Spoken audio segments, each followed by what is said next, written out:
60 మంది రాణులను, 8 మంది ఉపపత్నులను, లెక్కకు మించిన కన్యకులను కలరు.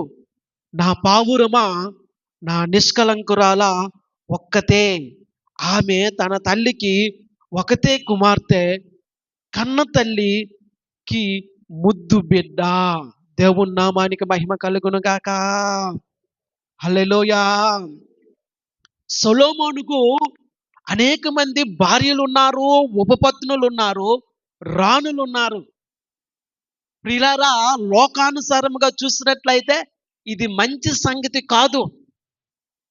కానీ ప్రభువుతో మనకు ఉండేటువంటి ఆ రిలేషన్షిప్ని బట్టి చూసినట్లయితే మనలో ప్రతి ఒక్కరికి ఒక్కొక్క రిలేషన్షిప్ ఉంటుంది ప్రభువుతో. ప్రభువుతో నాకున్న సంబంధం వేరు, ప్రభువుతో మీకున్న సంబంధం వేరు. మీలో ప్రతి ఒక్కరికి